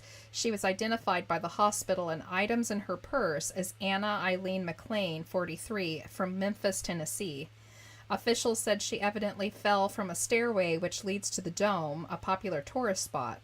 The fall would have been about 125 to 150 feet. Lee Gunnelson, State House custodian, said, apparently no one actually saw the fall. She struck a rotunda guardrail on the second floor, tearing one arm loose. Ew. Dang. On the first floor, she hit a maintenance cart being pushed by Clyde Heron, a State House employee. Gunnelson said Heron told him that he did not hear or see the woman before she hit his cart. So the haunting that's included at the building is the sound of footsteps, crying and screams, uneasy feelings on the rotunda steps, a cold spot on the floor where the cart had been located.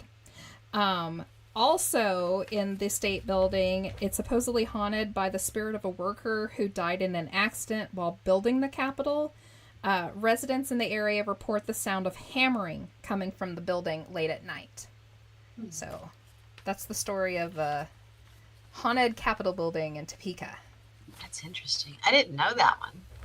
That's Yeah. wild. I Ripped her have arm heard off. the one about the lady falling. I forgot about the arm getting ripped off. Dang.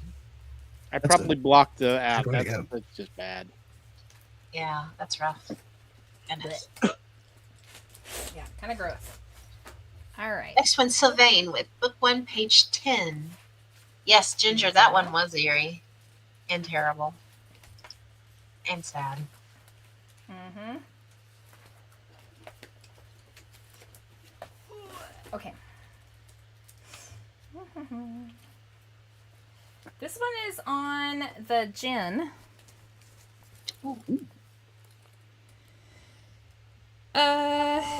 It's on the book by Rosemary Ellen Guiley. It's my notes from it. So I'll just read them.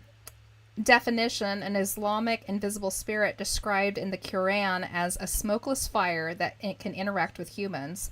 Jinn means both demons or spirits. They inhabit the earth and influence human beings by appearing in the form of humans or animals. Their existence was confirmed in the Quran and are conceptualized in Islam as creatures parallel to human beings who are capable of choosing between good and evil and must thus face eventual salvation or damnation. also have a presence in folklore from North Africa, Egypt, Syria, Persia, Turkey, and Greece.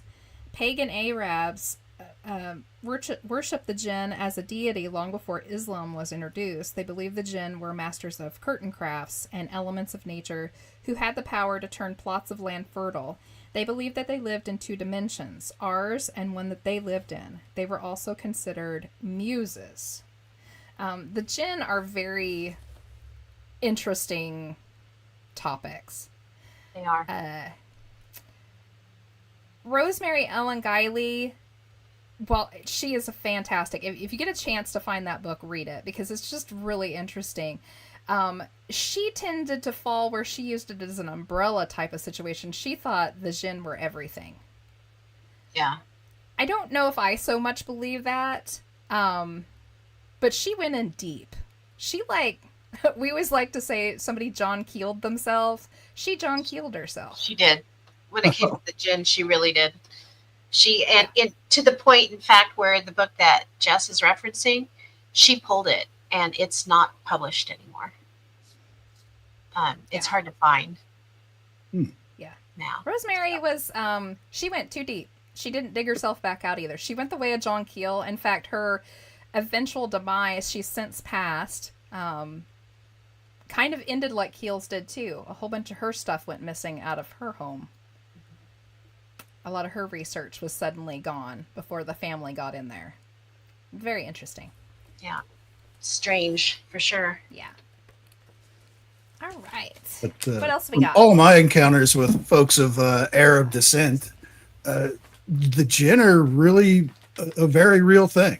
It isn't like, it's a nice little ghost story, believe it or not. No, it's a real thing, and it's not a good thing in most cases. Right. Mm-hmm.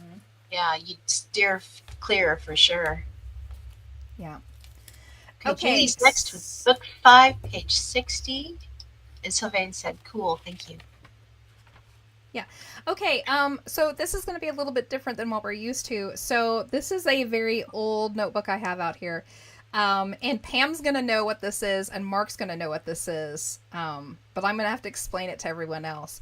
So in front of me is the ways to work, and when I say work, I mean like a spell is in pagan witchcraft. The triangle of manifestation, a witch's triangle or a devil's triangle. So the reason why we have this is because years and years ago, we were doing a lot of research out in a very small little cemetery. And we came across an area where there was a literal triangle missing out of the grass. And you could tell that something had been worked there. There was a little bit of weird colored grass. There was some other stuff. Some of it was a little muddy, like a liquid had maybe touched it. And the headstone in front of it, and I won't say names or anything like that, always was covered in cockroaches, even in the winter. It was disgusting. And it was just this one headstone. And it was in the middle of a cemetery, surrounded by headstones. Yeah. In fact, there was another headstone like 2 feet away from it, and that one never had a cockroach on it. No, but that one was covered in them. Yeah, and that general area just felt extraordinarily icky. Our rods would cross over it. Nothing would talk to us, but it was just a nasty place. And we ended up looking up the family that the stone pointed us to, and we couldn't find anything bad about the family or anything. So we started really looking up this triangle thing, and this is where we found this triangle of manifestation, a witch's triangle or a devil's triangle. And basically what it is, it's like a bad juju. We have a feeling somebody had it out for this family or this person in particular and was actively working stuff out there. Because every time we went out, we would find something new kind of messed up in the area, or a new patch of grass missing, or it just was not good. So Pam and I took it upon ourselves to research this out like super hard. We did a deep dive and really looked into a way to reverse it. And I like to say that we accomplished it in the end, because if you go up there now, it's beautiful green grass back behind this headstone. We've never found anything else up there, and not a cockroach to be seen. And it feels very pleasant.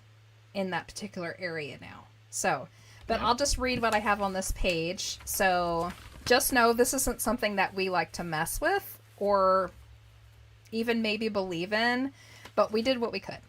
Yeah. So the triangle of manifestation, the witch's triangle, the devil's triangle. The triangle of the art of summoning is a symbol that represents manifestation and focus during summoning. The magician creates these symbols within the summoning area to evoke or manifest a demon into the triangle. It is symbolic of the manifestation, direction, and control of the spirit evoked. 3 points must come together in order to manifest to take place. Spell layout, candle, oil, and herb.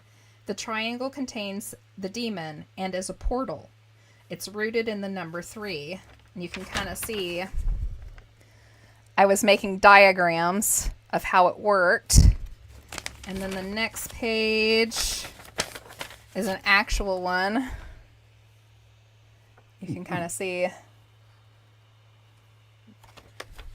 Yeah, it was pretty disturbing out there, and we were trying to figure out what might have been going on out there. Yeah. And I'm the trying to more find we it dug here. into it, the more disturbed we got.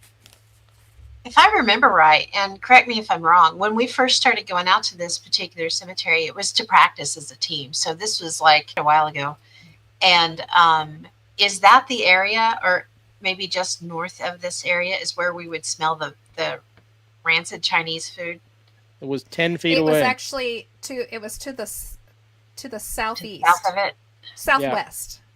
It was not that. far from it. I do remember that. Yeah. I can't remember which So- direction. And that general area is where I saw the shadow person. Yep. That right there is what Pam and I worked. It's called the Solomon of Art Triangle, and basically it's the exact opposite.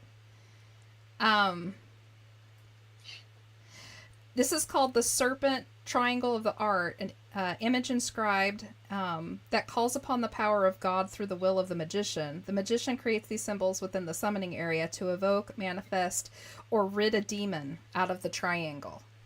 So we basically like worked it in reverse, crossing our fingers and hoping that we were doing everything correctly and not hurting anyone. Or And like I cursing said, I'm yourself. pretty sure that we pulled it off. I mean, but Pam and I were nervous as heck because that is not something we like to mess with, you know. Yeah. Yeah. I don't That's want to. bad juju.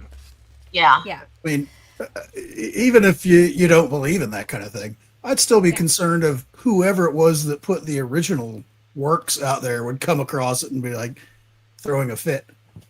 Well, Yeah. they did believe in it, regardless of if we didn't, or they wouldn't have worked Right, with it. right. With. So, there's that concern too. There's some energy that did go into it, and where's that going to end up once we release it? Or Yeah. pretty wild. But yeah, 'Cause it I'd seems like to like think that we at did. some point they would have come across, they would have gone back out there to put some extra whammy in it for whatever reason that they had and seen like what you had done. Did they just give up at that point? It's like, oh, somebody's onto us, or It's been a while since we've been out there, but we haven't seen anything out there since that time. So hopefully whatever it was just a flex now. I don't know if what we tried to do was completely rid of that area of whatever it was so it couldn't, be redone basically. Yeah. So fingers crossed, it seems to have worked. Yeah. Like, I don't even know who that family is really, but I hope in the first place nothing was happening to them, that maybe it was just confined to that little area. But it just felt like it behooved us to do something about it because it seemed like we were the only ones that had noticed it. Like maybe we were meant to do something about it because we were the ones that were confronted with it all the time. And Yeah. it was gross. I can't over-exaggerate the amount of cockroaches. Like, if you think about, like in the movie The Mummy, when the scarab beetles, come after the dude, They just you go would all walk over. past that stone and they would just scatter Yeah. all over. It's It was making me gross. itchy thinking about it. Yeah, it's making me. I'm not sure I'm going to be able to sleep now. And it was it's not like a headstone that was flat to the ground. It was a stand-up stone, Yeah. It was pretty good size, had a big base on it. Yeah, it was always covered. There was always at least 100 of them on there. It was nasty. Yeah. Anywho, So gross. but yeah, so just know, like, we do not say to get in on any of that. If you see something like that, just leave it alone. Yeah. We did it because this little cemetery has become kind of like one of our little clubhouses. We love going there. We know the spirits there so well that they're kind of friends to us now. So we just kind of felt like it was something we needed to do. So I would not recommend it, though. We could have very easily done something really stupid. Oh, yeah. And mess some stuff up. I mean, whether you believe in that or not. It could have bounced back on us. With it. Yeah, it could have bounced back on us. It could have been bad. Yeah. So, yeah. Maybe not do that. We're much wiser now. I think if it had happened today, that we might have found somebody who might have known what they were doing and let them take care of it. We have contacts while now. We stayed far away while they did it. Yes. We've that's one of the things that's been so great. We've networked with a lot of different people, and if we don't have a friend that can do it, we have a friend of a friend that can usually handle it, or hook us up with somebody that can handle it. So, and that really actually kind of leads us into the next thing that we were going to talk about. I think that was Julie's, right? Mm-hmm. That was our last one. Yep. Okay, before I move on, that leads us into networking. Yay! Wasn't that great? that was almost like it was planned. Right? Happy accident. Happy accident. Serendipity. So, as everybody knows, we are Bordertown. Paranormal is our main name. And Bordertown Paracon is something that this will actually be our 7th year for this, which is incredible. I know. Lucky number 7. Yes, we're so excited. So if you're not aware, we do hold this every year. It's at the Rec Center in Caney, Kansas. And it is free admission. It's for ages 12 and up. And we talk about all kinds of different things. We have panels. We have a UFO panel. We have a cryptid panel. We have a ghost panel. We have presentations from all kinds of really cool people. And this year, as you can see up here, we're really excited that our friend Brian Terrell, he's going to offer a workshop on professional Bigfoot field research techniques and tools. And there are only 20 spots for that available. So if you're interested, you got to get there early because there are no pre-sales either. So that'll be held from 9:35 to 11:35. And that'll give everyone time. If they do attend his workshop, the cryptid panels are later on in the day, so they won't coincide. So it'll be fun. Be a good time. But yeah. Do you want to say a little more about it, Jess? And there'll be snacks. Yes. Yes. Lots and lots of food. So we're actually, if you will catch us in 2 weeks on September 24th, our entire show is going to be on the Paracon. It should be lots of fun.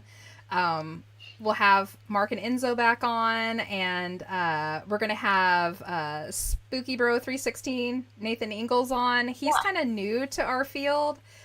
He's also new to podcasting, so we're going to let him dip his toes in on our podcast. He's a really fun guy, though. You'll all enjoy him. He does a lot of social media, like ghosty stuff on TikTok and Facebook and on YouTube. So that'll be fun. It will be for sure. So, yeah, so we'll kind of skip a little bit over that because we will deep dive it coming up soon. But that weekend in Caney, there's going to be all kinds of cool stuff going on, which we're super excited about. The night before is actually, it's called Shoot the U. Growing up in Caney, that's what we did. It's a very small town, and there's a U-turn at the end of the main street, so we would shoot the U every night. That's all we did, back and forth and back and forth. Yeah, that's not all we did. Well, that's you did a lot that of what until we you did. Figured out where the party was. Well, that's true. And who was getting the drinks. What's fun about it is it's turned into this annual event where everybody that used to shoot the U comes out, and they bring all kinds of classic cars or just whatever car you have. Whatever you drive now, you can bring it too. But there's all kinds of fun stuff set up along the way. There's usually one of the banks is giving out free popcorn, and it's a good time. It's fun to just watch the really cool cars go by. But you can see all kinds of friends. It's kind of like almost a town reunion at some of these. But that's the night before the Paracon. And then the next day, at the day of the Paracon, we are going to have in town free car show. It usually runs during Mayfest weekend. It got rained out this year, so they decided to have it the same time that we are, which is great because that just brings more people to town. And then on top of that, they're going to have a Katy Fall Festival this year, same day. So there's going to be all kinds of cool stuff going on. Heck yeah. Yeah, it's going to be a good weekend. And then It that is. Something night, for everyone. our speedway is opened up for special races. So Yeah, a whole day of stuff.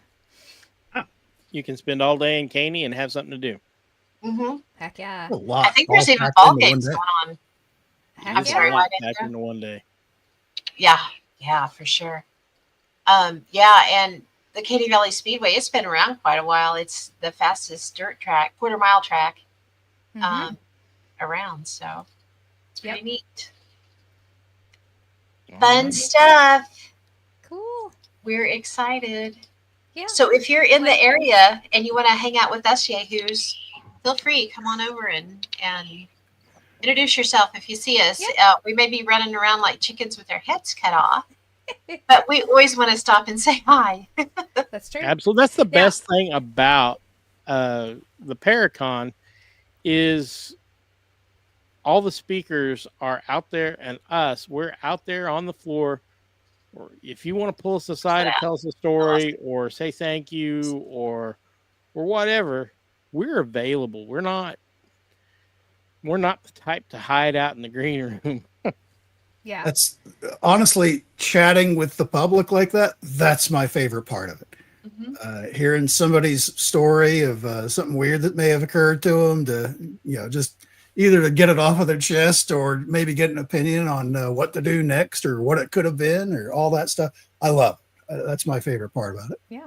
Yep. It is. It makes We me do. feel not so weird. And One you of the know, reasons why we have the con. yes, and as our segue coming into this, we were talking about networking. That's really what this started out, was a way of getting all the groups in 4-state area together to meet each other and to network and to find out what everybody else is doing and, let them know what we're doing, because that's one of the things that has the community kind of got a bad name of being in their own camps, and you didn't cross camps and everything. That's gone by the wayside. We think everything's connected. It's all connected is our tagline for the Paracon, in fact. So we really like to bring people together to discuss this. And even though that's what it's mainly for, we just invite the public to come in and listen. That's why it's free. And that's why we hope to always keep it free. But that's also why it's for ages 12 and over, is because we don't want to limit the speakers to things that they may be concerned about would be scary, Too scary. for Inappropriate. kids. We do not want to give your youngster nightmares for the next 6 months. No, definitely not. Yeah. Definitely not. Yeah. Some of this And stuff if you're not in the area, as Pam was saying, if you're in the area, come join us. And if you can't be in the area, please feel free to hop on YouTube and our Facebook page. We're going to be running our panels and stuff live. So you can totally watch them if you can't make it into the area, if you're decidedly out of state. Yeah, absolutely. Absolutely. Go into YouTube and go on videos and then click lives. Then you can watch all the lives. Hmm? Yeah. Yeah. Enzo was looking around that comment there. Darn it. But yeah, hopefully you can make it, Julie. That'd be cool. Yeah. Yeah, that'd be awesome. It's going to be so much fun. Like I said, we're gonna do a whole show on it. Yes. Here in 2 weeks on the 24th. And I'm sure we're going to look fantastic when you see us then, because that'll be the week of, and I'm sure half of our hair will be missing and what's left will be stuck out. For sure. I don't have that problem. Mark's just all out. Day. It should be a good time. We're going to have all sorts of great stuff. Tons of raffles, lots of food all day. The Coyote Taco Truck's going to be in, and oh my gosh, so good. So, yeah, and our concession stand will be up, and in the morning, we promised this year, if you were there last year and didn't get a donut or coffee in the morning, we apologize. There was some miscommunication with our donut people, but they're going to be there all morning this year, so you can stop by and get you some breakfast. and eat while you hang out for your first panels and presentations. Or if you're going to go hang out with Brian Terrell for a while and learn how to hunt Bigfoot. Julie said she was there last year. Yes, but she was too shy to identify herself to any of us. Oh, Julie, don't be shy. We're just normal folk. Yeah, for sure. Tell us hi. Yeah. Mostly harm. Mostly harmless. Yeah. Just walk He up only and whack bites a me in the little. back of the head, and I'll turn around and talk to you.